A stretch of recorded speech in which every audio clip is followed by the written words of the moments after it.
Good afternoon. It's Monday, the 27th of November 2017, just after 1 o'clock. Welcome to UK Column News. I'm your host, Mike Robinson. Joining me in the studio today, Patrick Henningsen from 21st Century Wire. Welcome to the programme, Patrick. Great to be with you, Mike.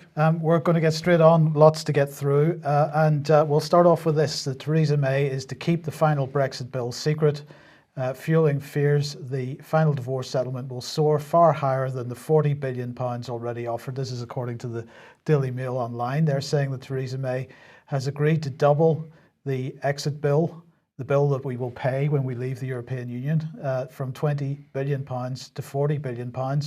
And they say that she has agreed with Brussels to keep the final deal of the settlement secret. So nobody is going to say exactly how much money is on the table. That's going to be kept secret. So what is really going on here? Well, last Thursday and Friday, was the European Defence Agency conference, and there's our favourite European, Federica Mogherini, the High Representative for the European Union, who said that this European Defence Agency conference was the most important moment for EU defence in decades. She was speaking to 400 people in the audience on this, including people from governments, from armed forces, from industry sector, from other EU institutions, from NATO, from various think tanks, and from the media.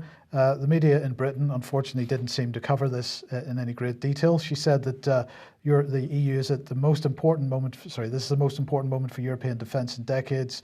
Today, we're building a European Union of security and defence. It's not a plan, not a dream anymore, but a reality. All the building blocks of a security and defence union are finally there. We can buy together to ensure that we have all the capabilities we need, whilst also spending efficiently. And we can act together much better than before to manage or prevent crises, to strengthen our partners, and to make sure our citizens are more secure. Because today's security challenges are too big for any of our member states alone. They're too big for any of us as sovereign member states, sovereign states. They're too big for us to deal with, Patrick, so we've got to get together. She says everyone understands this today. Our citizens are asking for more security and more efficient budgets, and the two are only possible if we join forces. And she said that the Council, the Commission, and the European Defence Agency have all played their part in shaping the path towards a European Union of security and defence. And she said that PESCO will be central to the success of this whole deal. Only a few days before, we missed this one, I have to admit, the European Defence Agency was holding a workshop on PESCO project proposals. Now, this happened several days after the UK, or after the European Union announced PESCO, and they got their 23 signatures on the agreement. And of course, the UK is not part of this. They weren't the 24th signature. They were not the 24th signature. But we have it on good authority that they were meant to sign that day. That is correct. That is correct. But they didn't sign. So Boris Johnson said that Britain is the flying buttress to the cathedral of PESCO, if you remember. And so Britain is not taking part in this. Or are they, Patrick? Because in fact, if we look a little bit closer at this image that they've put on this page here, what do we find? We find the United Kingdom well and truly represented in this workshop on PESCO. And this was, as I say, several days after the UK didn't sign the PESCO agreement. So is the UK involved with PESCO, or is it not involved with PESCO? Is the UK coming out of the European Union, or is it not coming out of the European Union? It seems like we are playing a very full role in everything that the European Union is doing in terms of its moves towards a federal superstate. We're not drawing back from that in any way, shape, or form. So could we draw from this that Boris Johnson not signing, not being the 24th signature at that European meeting a few weeks ago, was that a PR move? Was that a public relations move in order to avoid any sort of immediate backlash and then just continue with the framework and the governance work that they're doing behind the scenes, and only to sign this maybe later? That is exactly how I see it, Patrick. And when I see then that Theresa May is making agreements about a so-called divorce bill, the details of which are going to be kept secret by both parties, then the question is, what is going to be part of this so-called divorce bill? As we've said several times, they chose PESCO as the mechanism for this because PESCO allows for members to join at a later date. Britain is going to join, I believe. All the signs are there. We are taking a full part in the development of PESCO as it moves forward. When they said secret divorce bill, Mike, the only things that have been kept secret in terms of big payments in recent years have been what? Bailouts, right? So in a sense, this is type of a bailout for Brussels or some sort of extortion payment. Well, it's certainly keeping Brussels sweet while we deal with our domestic politics. I didn't realize that the EU membership was like a mobile phone contract. If you terminate early, you have to pay for all the months until the end of the contract. That's not actually in the Lisbon Treaty, is it? No, but Theresa May has promised that, so there you go. Interesting. In the meantime, getting back to the European Defence Agency conference at the end of last week, they were focusing on cyber, which they say is a persistent strategic challenge, Patrick. High-level panelists in the first roundtable were the commander of Estonia's defence forces, a representative from Airbus, the commander of the German Cyber and Information Space Command, NATO was represented, Rolls-Royce was represented, and the Proximus Director of Security Governance and Investigations. So there you go. They discussed a number of key questions: how far do EU member states share cyber threat assessments, how are national governments tailoring their responses and increasing their preparedness levels, how should European institutions support member states in their efforts to navigate the myriad of initiatives linked to cybersecurity and cyber defence. So this was the focus of the European Defence Agency on Friday. So it should come as no surprise then to anybody, if they've listened to what we've said in the last few minutes, that Britain has decided that it is going to remove funding from certain areas of the British defence budget and put it into cyber security. So this headline from the Telegraph here saying armed forces denied extra funding as cash diverted to cyber warfare by advisor determined to screw over MOD. This is not anybody screwing over the Ministry of Defence. This is simply policy which is being driven at the European level.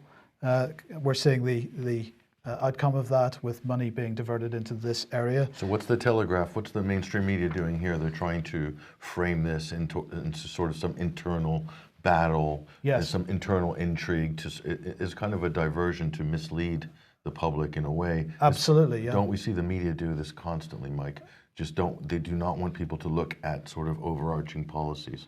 They want people to sort of focus on little minutiae of the little infighting between sort of apparently petty power politics within agencies and institutions. So meanwhile, the agenda rolls forward. Absolutely, and it also rolls forward through this. The government has announced its new industrial strategy today.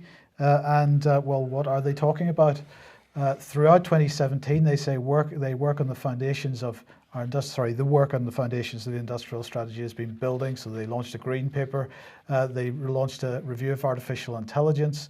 They're scaling up a task force in this area. They're investing in bioscience. It's all cybersecurity, AI, biological, biosciences, and so on. And so they are looking at launching what they're calling an ambitious industrial strategy. They're going to invest a further £725 million in this. This is on top of what they're saying is previously committed £1 billion in the first wave of the industrial strategy challenge projects. There are 4 challenge projects, 4 grand challenges as they are describing them. The first one is artificial intelligence. They're saying that the rise of AI is changing the world we live in. The UK has to be at the forefront of this data-driven revolution. They're talking about green growth. They're talking about aging society because they've got a lot of old people that they've got to get killed off and clean up afterwards. So they're looking at the challenges of the aging population, the aging society. Future mobility from driverless cars to drone-delivered goods. The way we move people, goods and services is evolving rapidly, and the UK needs to be a world leader in shaping what the future of mobility will look like. So these are the 4 grand challenges behind the industrial strategy. Greg Clark had this to say: the way we earn and live our lives as workers, citizens and consumers is being transformed by these new technologies. So that's good. And everywhere you look, we've got this in the press. This is the Times. Matt Hancock, who is the digital minister, of course, is writing articles. An article for the Times, artificial intelligence is bringing changes which we must harness for the good. Do you see any signs, Patrick, that artificial intelligence is being harnessed for the good at this point? Well, I'm going to have to say that if they want to be if Britain wanted to be at the forefront of this industry, and they're sort of, or Europe, they've only got a few hundred million to throw around. I think they're already like way behind China and the United States are probably about 10 plus 20 years ahead of Britain and Europe anyway. So I don't expect that they're going to catch up, Mike, at all. Yeah. Actually, this whatever this is in terms of industrial wave is going to be driven a lot from the east and not as much from the west. Well, perhaps since we're speaking about artificial intelligence, Patrick, we should bring Sophia back on screen. Now, you spoke about Sophia at the recent AV 8.1 conference.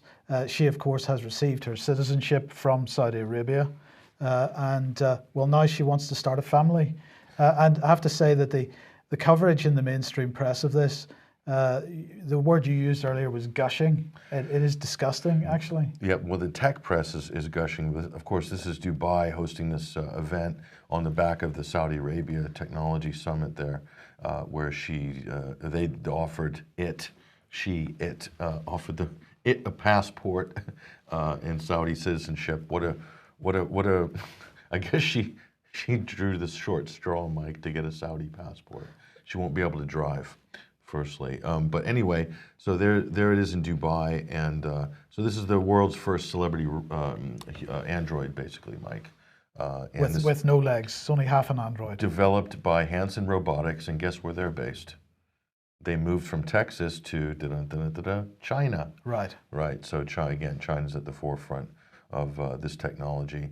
But it won't be long, Mike, until there'll be many others doing more or less the same thing. But there's a lot of industries on the back end of this already waiting to get online, Mike. So right. So the reason we've chosen the College Times here from Dubai is because they decided that they would go and interview this robot. Well, the impression which most of the mainstream media is giving is that this is some kind of sentient being that's capable of having a rational human-level conversation. But, you know, people have been demonstrating so-called rational human-level conversations with electronic devices for a long time. There was nothing impressive about this in any way, shape, or form. No. But I'm deeply disturbed at the way this is being presented in the press. And the mainstream media have had these sort of androids working as TV anchors for years, Mike. And not many people can tell the difference. This is a very important point, Patrick, because RT here saying that sex bots are coming. Scientists say digisexuals are inevitable as more people bond with robots. And the thing, as I say, the thing that concerns me most about this is if we look at the mainstream culture, mainstream press, look at celebrity culture at the moment. Mm-hmm. Celebrities are spending all their time turning their faces into plastic. Mm-hmm. And so what we're doing, what the Western world seems to be doing at the moment is presenting an idea of beauty and humanity, which is made of plastic, because most of these celebrities have plastic faces. We are not going to be able to tell the difference between a celebrity and a sex doll in the not too distant future. At some point, and I said in my talk in Covent Garden, two things I put out. That was 2 months ago, by the way. I said that the sex bot industry already, it's a $30 billion global industry. So that's enough to attract quite a lot of investment, and a lot of people want to get into that game, and not just female sex bots, Mike, but some industry experts project that the market for male sex bots for women's entertainment is going to be bigger, in fact, than the men's. So it's not just a male thing in terms of a product. But the other thing I said, Mike, is that I showed that these robots are celebrities. And I even showed an interview where a journalist took Sophia, that particular android, and took it on a driverless car on the Autobahn in Germany. and interviewed the bot about their experience in a driverless car. And I made the comment as well to you yesterday on the Sunday Wire that it won't be long until that journalist is also an AI bot one day. So then there's absolutely no humans involved in this bit of entertainment. So maybe they'll be entertaining themselves as well one day. So is there really any need for humans in this dystopic future? It doesn't look like it. No, no, indeed. Well, let's move on. Well, this is Vanity Fair exclusive, apparently. What Trump really told Kislyak after Comey was canned. And Lavrov as well. So this is a meeting here.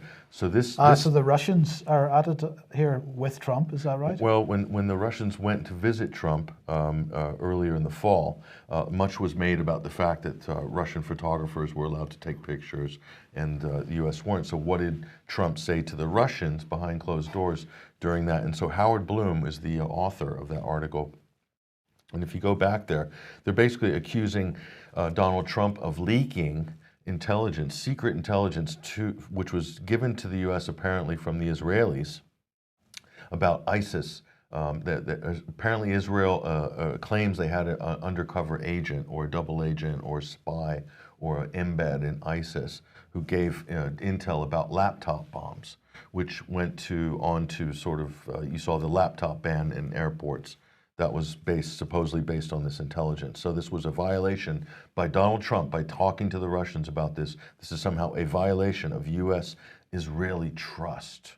Okay, and so they're saying. Also, I might add, we found out as well that before the inauguration, Obama officials warned Israel to be careful with sharing any intelligence with the Trump White House. This is how bad. Sorry, run that by me again. The Obama White House contacted the Israelis and said, do not share intelligence with the Trump White House. Before the inauguration. Wow. So they were already trying to put the president behind. I mean, this is like really serious. So now we find out, Mike, that Al Jazeera released a report after this saying that it wasn't an Israeli intel agent. It was a Jordanian who supplied this information. So, and who had this agent or an ISIS spy feeding the information. So easily, Mike, this plot could have been cooked up by the intelligence services, or it could have been written by the sort of script writing team at CNN who invented the Khorasan group and all these other sort of terrorist menaces over the last couple of years. So we don't know exactly what is true and what's not.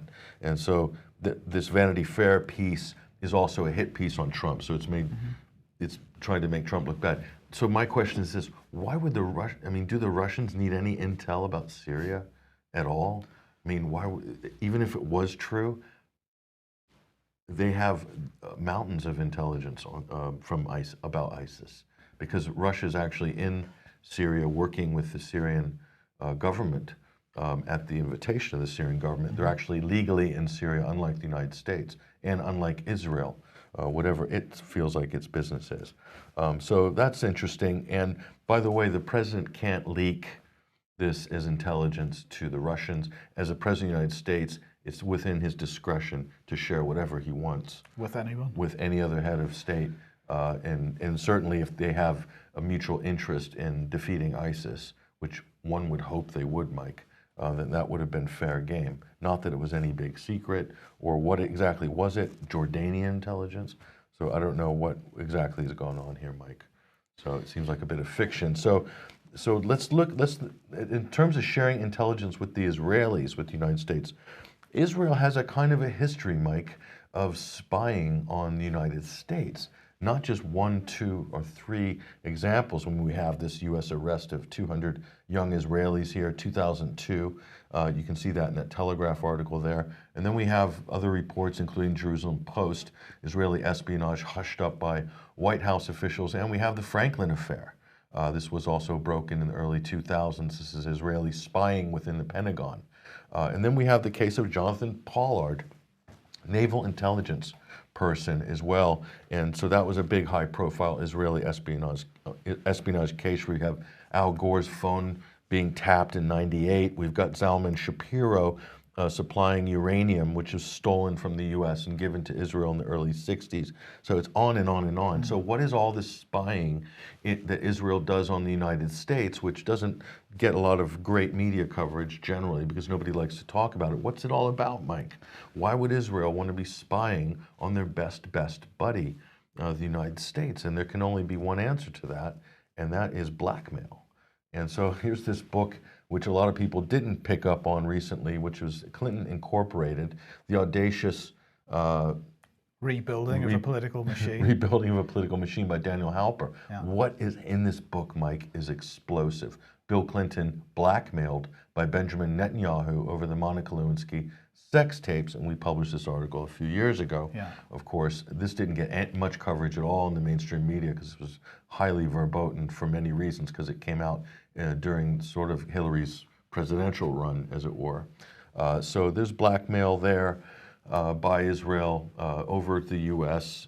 So, by the way, Ehud Barak, who was Israeli prime minister, just on the back end of that Monica Lewinsky scandal, he was on the flight manifests to Jeffrey Epstein's private island, Little St. James, with Bill Clinton also on those flight manifests. I thought I'd just point that out. Yeah. So what is that all about? Blackmail. Yes. Okay. Well, let's get back to Russia then, because NATO has produced a new document. It's called Robo-Trolling, and in this document, Patrick, they're highlighting, they're saying that Russian language bots create roughly 70% of all Russian messages about NATO in the Baltic states and in Poland, and they've produced a nice little infographic, or it's actually if you go to the website, it's an interactive sort of thing. You can see the breadth and the depth of the mostly in Cyrillic, so you probably won't be able to read much of it. But this is pretty incredible, Patrick, because the hysteria over Russia continues to build. NATO pushing this rubbish out. Just look at the image that they choose for the front page of that. We've got some kind of cyborg there typing on a keyboard 24 hours a day, 7 days a week. So that's fantastic. But this has got to take the biscuit for the most spectacular piece of fake news I've seen out of the mainstream media for some time. This is the Sun today saying Russian cyber units spreading slurs online about flu and measles jabs in the UK, right? So flu lies, it says. Flu lies. Flu lies. So anybody that is campaigning now on the issue of vaccinations is now a Russian asset, well, there you go. What can you say? So with all this uproar about fake news, and nobody with half a brain can look at this story and see what an absolute piece of garbage it is, run by one of Rupert Murdoch's flagship titles, I might add.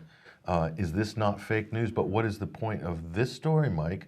It's just more propaganda, which is anti-Russian propaganda, which buttresses, as Boris Johnson would say, like a flying buttress, holding up NATO and European dodgy policy, which is basically to hold sanctions in place against Russia and to expand eastward in what Theresa May calls our eastern neighborhood. Absolutely. So let's look at who wrote this article. There she is. Holly wrote this article. Straight out of college. Well, maybe not. I don't know, but it is incredible. Holly, you should be proud of yourself. I'm not even, what is it, Holly Christodoulou or something? I don't know. She's very active on Twitter as well, 340 followers. Yeah. Excellent. Yes. Very good. There you go, the height of British reporting. She's a crack reporter for The Sun, and good job. Yep. Okay, what's George Monbiot been saying, Patrick? Well, George Monbiot is sort of he's retweeted this article which accuses the likes of John Pilger and another high-profile person whose name just escaped me a minute ago. I think we spoke before the show about it. So he is basically saying genocide revisionists, they're calling them, war crimes revisionists. So anyone who questions the official party line on the International Criminal Court trials against the Serbian generals for the Srebrenica massacre and others, basically they are just genocide deniers. So this is akin to being a Holocaust denier or a climate change denier. This is the genocide denier. And if you actually look into these cases, Mike, it's really not easy to call any of these genocide with regards to the Yugoslavian war. I know the media has already used this term ad nauseum, but you look at the actual cases. In the case of the so-called ethnic Albanians in Kosovo, the 100,000 that the media claimed were massacred in a genocide, they're still investigating it today, Mike. Yeah. And the numbers they're talking about are like 3,000, 4,000. And they're surmising that a number of those were combatants, Mike. So if there's a war going on and a lot of people died in whatever way, even if it was mass executions, okay, to call this genocide. So why are we not calling what happened in Iraq or Libya a genocide under those circumstances? I think we can call it that, but the problem is the persons who are running the narrative on Iraq and those other Libya, those are Western media and Western institutions, so they will not use the word genocide for any acts done by their hand, only by the sort of the evil axis of evil or the despot evil characters. Okay, so the theme here on this section is how the media is playing this stuff. So let's have a look at this in the Daily Mail, because the Daily Mail has seen fit to publish an article by Nick Robinson from the BBC. The headline is "Vladimir Putin is using fake news just like tanks and missiles." And from Brexit to Catalonia, his goal is to weaken the West. I think the West is doing a fairly good job of weakening itself, myself. But Nick Robinson wants to push out this type of fake news. It is an incredible article. I don't know why Nick Robinson seems to have been delegated this task of sort of railing and crusading for the great journalistic principles of the BBC and how we need to preserve those and how we need to wage war to protect ourselves from the evil Russians. And in terms of Brexit and Catalonia, can anybody, including Nick Robinson, can anybody with a straight face tell me that Vladimir Putin or Russia, the Russians, had anything to do with people in Britain voting for Brexit? This is the narrative that Theresa May is trying to push. Because if we were both here for that campaign, Mike. Absolutely. The mainstream media was completely Remain, almost on every front, bar one newspaper, I think. And the media was gamed as well. The political party in power were completely Remain. David Cameron was running that campaign, got more than equal time on that issue. Well, okay. I mean, I don't know what the budget of RT is. But we do know that the budget of the BBC is almost £4 billion a year. And you add to that the budgets of the Times and the Guardian and the Mail and all the other... Channel 4, yeah, ITV, and the list goes on and on. The Huffington Post, Mike, and I could just go on and on, okay? The annual budget of RT, the annual budget, that's for RT Arabic, RT Spanish, RT America, RT International, RT in Germany. The annual budget, I believe, according to the numbers that we saw a few months ago, is 340-something million annually. Is that dollars or pounds? That's dollars for the whole world. So, okay, it's a tiny budget if you compare it to just the BBC, but collectively with all the other mainstream outlets that were pushing Remain. So if Nick Robinson is seriously suggesting that Vladimir Putin is using Russia Today and Sputnik to push out propaganda to the degree that they can swing elections and swing referenda, he should be ashamed of himself with his £4 billion budget that he can't counteract that. It's the same fallacious argument that Hillary Clinton supporters are pushing with Russiagate, Mike, and that's that somehow RT and Sputnik somehow convinced people to vote for Trump. The point is, Mike, people who read RT or go to RT or Sputnik to get information and news, they would have already made up their mind which way they're voting anyway, Mike, on that issue, whether that's for Donald Trump or Brexit. It's kind of a common sense issue for them, so they see it as a sort of rooted political issue. So if they think that they're going to somehow swing the vote, what they are upset, what the BBC, what Nick Robinson's upset about, is that RT has been reporting world events truthfully and accurately for many years now, where the BBC has been spinning them and obfuscating world events, in some cases pushing out actual fake news, specifically with regards to Syria, Mike. So maybe that's what Nick Robinson's really upset about or trying to protect. But this seems to be something that he's been on for quite some time. I think this is September. This time in the BBC itself is guerrilla war being waged on news broadcasters. But I mean, so this is a theme through some of his writing for the last several months. Sure, this is a big gushing op-ed that Nick Robertson did. And he's basically talking about the fourth estate and the press. Excuse me, Mike, but the BBC is a state-run broadcaster. Yes. Even though they have to extort money out of the public to pay for it. Well, they have the full backing of the government to extort that money. That is a tax, effectively. It's effectively, yeah. It's a tax by force. Yeah. So you have a TV license and you have these enforcement officers going around to collect it to pay for programming that most people probably don't want to watch. But anyway, so he's saying that we need to, the values of the BBC. The BBC is not the fourth estate. They are not the press. Everyone knows by now that BBC is there to protect the government, to protect the state, to protect the party who's ruling at the moment, which is the Conservative Party. It's effectively a single party state in many ways that we have. A lot of people would agree with me on that. We saw the emails from the MPs last week that were copied and pasted, the same emails as response to different constituents. So, so the BBC is there to protect the establishment, to protect the state. They will rarely challenge, if ever, unless it's for little expenses or something like someone fiddled their MP's expenses, then maybe there'll be some big expose there. But aside from that, in terms of rank corruption, like governments arming and training terrorists in Syria, they're not going to get much from the BBC on that front, I think.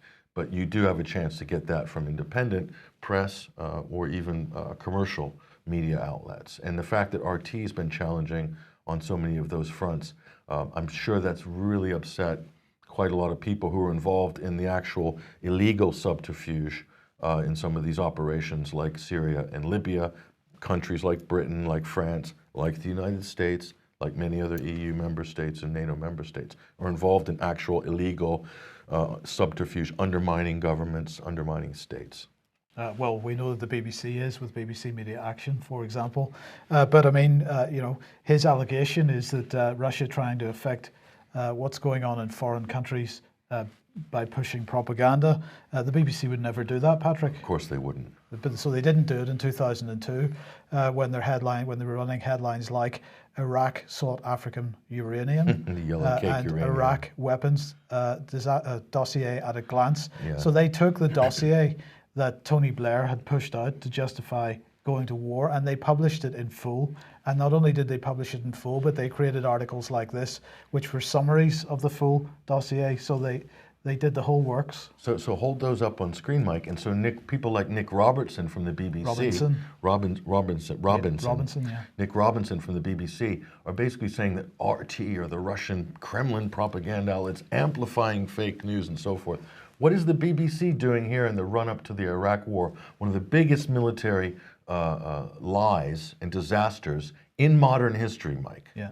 In modern history, right here, the BBC are amplifying a fictitious narrative stitched together by the intelligence agencies, sexed up to no end, okay, amplifying fake news in order to start a war. That's what the BBC are doing there.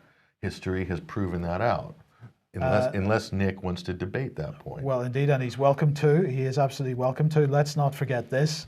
Saving Syria's Children. Yes. Anybody wants to understand the background to this, get onto Robert Stewart's blog. Just type Robert Stewart and Saving Syria's Children into your search engine of choice, and you will get his website.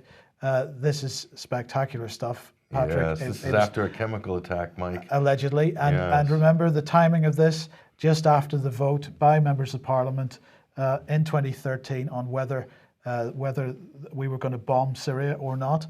This was designed to affect public opinion following that vote. They fully expected that vote would be won. In fact, it was lost, so it was a bit unfortunate for them, but there you go. A little turn of history there. Absolutely. But unfortunately, when RT tried to do some kind of expose on Saving Syria's Children, Ofcom, the regulator, backed up the BBC. Sure. There was a show called Truth Seeker, which was on RT, and in this case here you flagged up. They had a little clip of this, basically criticizing. Actually, they're accurate. The BBC had changed the audio on Dr. Rolla Hallam. Yeah. And they did change the audio, which is blatantly doctoring some scene. And they're saying there was some journalistic license to defend themselves. So the state broadcaster has the state regulator basically looking after each other in this case, which was actually, they did call out something that was actually had been changed, had been altered. So they had a case there. I think this was about the Truth Seeker Saving Serious Children segment. I think that's what it was about. But there was an Ofcom complaint on that at the time. And so what exactly were we looking at here in terms of an arrangement with the state-run broadcaster, which is the BBC, and the state regulator, Ofcom, seem to be somehow maybe working towards the same ends. And increasingly it's getting more dangerous because, of course, we have that arrangement, and apparently now we're seeing more and more of an arrangement between the state and the technology companies to restrict what information we get access to on the internet. So, you know, we should highlight this because this goes alongside with the net neutrality debate as well. This all seems to be coming together into the perfect storm at the moment. But Kim.com, now he is, of course, a publicity seeker with lots of money, but I have to say he has done a pretty good job at staving off the authorities so far for what he has done in the past. And they are dying to get their hands on him for copyright infringement and all kinds of other stuff. But he's talking about now creating an alternative internet because he's concerned about these issues as well. Now, of course, the problem for him is that he's very wealthy, of course, but he doesn't have the resources to build an alternative physical internet. So he's got whatever he does is going to be piggybacking on top of the infrastructure that belongs to the technology companies. And the technology companies, of course, are at the center of this whole net neutrality debate. And the question is, how far are companies in the West, technology companies and governments, going to go to restrict access to certain types of traffic on the internet?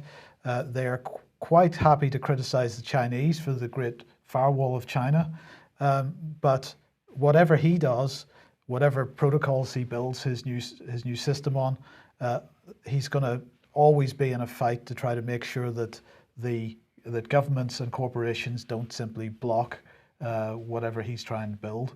So it's going to be an interesting fight, Patrick, around net neutrality, around censorship on the internet, and it's one that really everybody needs to get engaged in. Yeah, the net neutrality issue is very important. It's central to what we do. I think it's also central to what so many other people do, and to give away the bandwidth, let's say, Mike, to maybe 5 or 6 major corporations.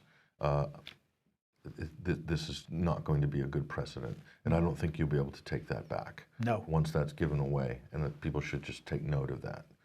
That's something to consider. Okay, so a few foreign policy news, just short, quick news reports. NATO and Ukraine were meeting following this was following the EU Eastern Partnership meeting last week. This is Stoltenberg meeting with Poroshenko to discuss the so-called ongoing security challenges in Ukraine.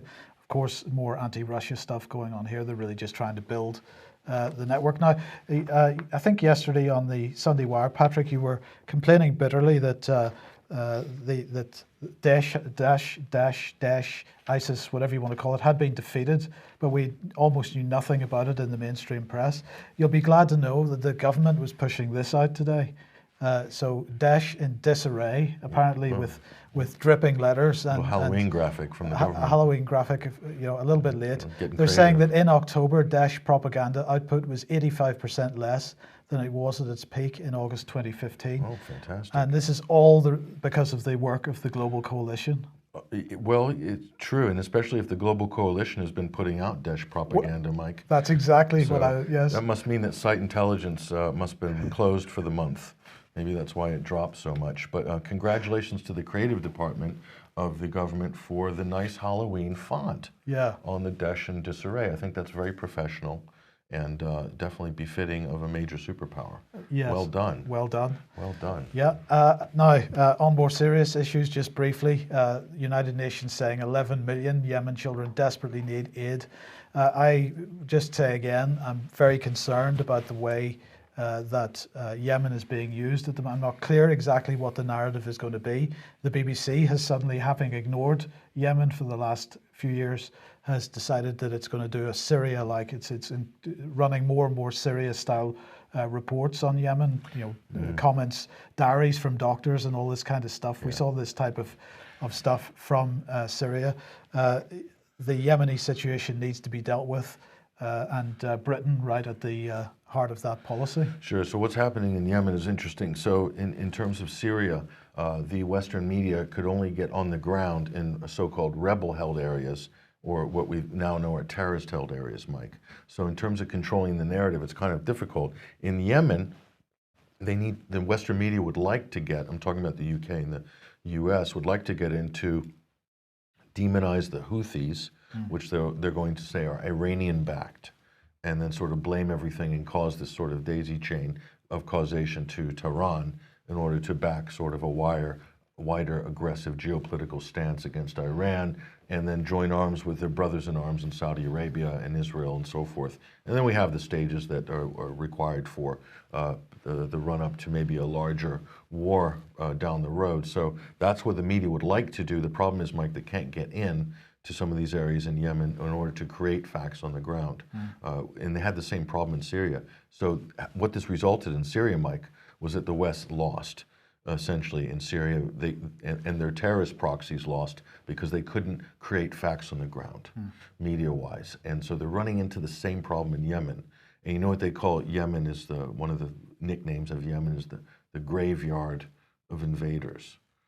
And it could very well happen again. So they're going to have to change tact on this, Mike. And the problem is the U.S. and the UK governments are up to their neck in complicity and collusion with the Saudi Arabian government in terms of arming them and giving military assistance in the sort of slaughter of thousands of innocent Yemenis, and the embargo that's causing untold suffering and death in that country, which is a direct result of the political support by the United States and the UK in that arrangement with Saudi Arabia. Absolutely, and the embargo, of course, is stopping aid, including UK aid, from getting in. Right. But Penny Mordaunt, the new International Development Secretary, not too worried about that because she's been over in Bangladesh looking at the camps for the Rohingya, and she visited Cox's Bazar, which is on the coast in Bangladesh, and she has announced more UK aid for the Rohingya crisis. So I think what we are likely to see there is an escalation of the trouble in that part of the world if the UK is going to pump more money into it. She said that the UK will continue to stand by the Rohingya people and Bangladesh now and in the future. She apparently met some of what they say are 620,000 people now driven from their homes in Burma, and so they've announced a further £12 million for the Rohingya crisis. Penny Mordaunt said the persistent persecution of the Rohingya people must stop. It's horrifying that hundreds of thousands of innocent people have had their homes burnt to the ground, and parents have been forced to helplessly watch as their children die from hunger.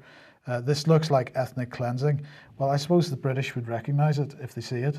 They've been party to many examples of it over the years.